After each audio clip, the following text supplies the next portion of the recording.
Hi, I'm Melanie, and for this week at Little Hills, we're continuing our study of the new City Catechism. This week we're on question 28, which is a very heavy question and a very uncomfortable topic. We're talking today about what happens after death to those not united to Christ by faith. And the answer that the Catechism gives is, at the day of judgment, they will receive the fearful but just sentence of condemnation pronounced against them. They will be cast out from the favorable presence of God into hell to be justly and grievously punished forever. And like I said, this is an uncomfortable topic for us. A higher percentage of people believe in heaven than in hell, which it kind of makes sense because we don't like to be uncomfortable and we don't like thinking about this, but it is something that's important to think about. So this week during our Sunday School Express, we're going to have a discussion about this. The verses that the Catechism gives for this answer is John 3:16 through 18 and verse 36. And I'm not going to read it all right now, but I encourage you to look them up. John 3:16 through 18 and 36. So one of the reasons this makes us a little uncomfortable to think about is because a lot of times people will say, well, what about God's mercy? And what about God's love? Isn't God a God of love? Well, God is a God of love, but he's also a God of justice.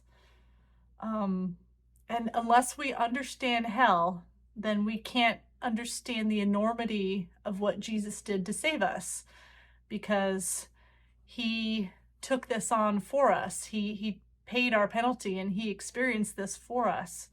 And we can't really appreciate what he did unless we have some kind of understanding about what he's saving us from.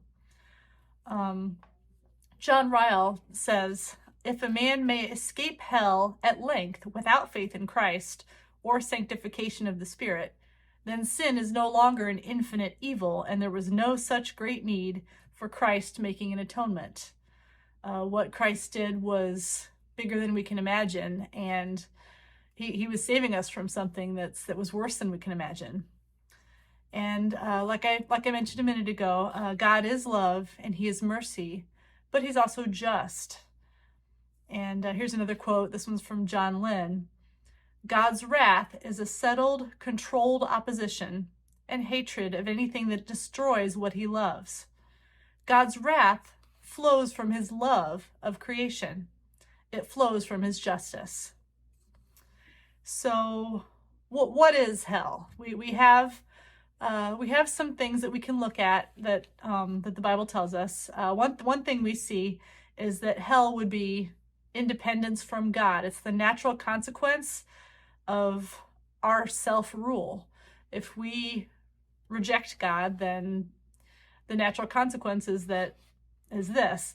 So it would be pretty much like last week we were talking about common grace and about how everybody, the just and the unjust, get God's blessing and the rain falls on the just and the unjust. This would be like the ultimate conclusion of common grace being taken away. So no love, no joy, no friendship. So that this is nothing good. Hell is nothing good in hell. A couple of the words that they use for it in the Bible, we've got Sheol is what's used sometimes. That means the grave. Hades, this is in Jesus' story about the beggar named Lazarus and the rich man, which we'll come to again in a minute. The lake of fire, the second death. And one of the words used is Gehenna. And what this is, this was a reference to right outside of Jerusalem, there was this constantly burning garbage heap.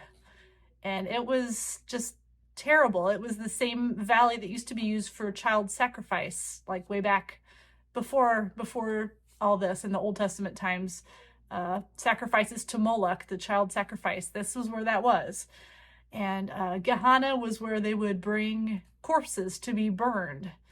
It was just this terrible place. And several times that word is used to describe hell, Gehenna.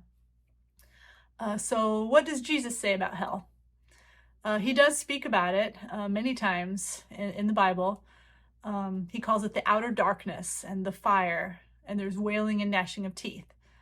In his story that he told about the rich man and the beggar, I'm just going to read a little bit of that. This is in the book of Luke. The poor man died and was carried by the angels to Abraham's side. The rich man also died and was buried.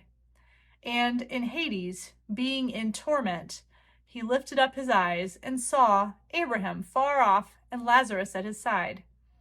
And he called out, Father Abraham, have mercy on me, and send Lazarus to dip the end of his finger in water and cool my tongue, for I am in anguish in this flame.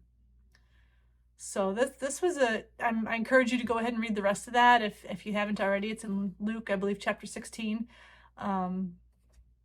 It's very sobering. This is a real thing that Jesus is talking about, and it's worth bringing up so many times for him. So it's worth it for us to think about it. So what should we do about this? We can't ignore it because it is in the Bible. We can't just say, oh, God is love, I believe in heaven, but I don't believe in hell. You can't really have a fully just God without both. It's in the Bible. It's important for us to know.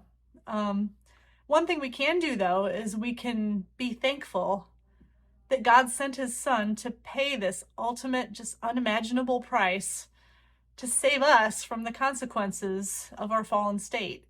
So he saved us from this. This is something that is sobering, but we can also just feel the love that God has for us in saving us from this.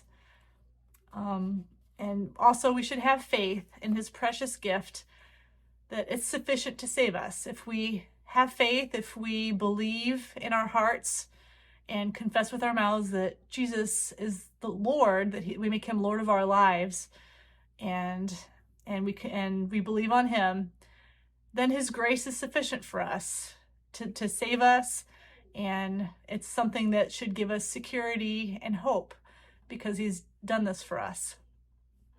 So I encourage you, if you're able, to join us at our location on Drosty Road on Sunday evening after our Little Hills service, or online, catch the Sunday School Express, and we'll dig into this some more and have a good discussion. Thank you very much, and have a blessed week.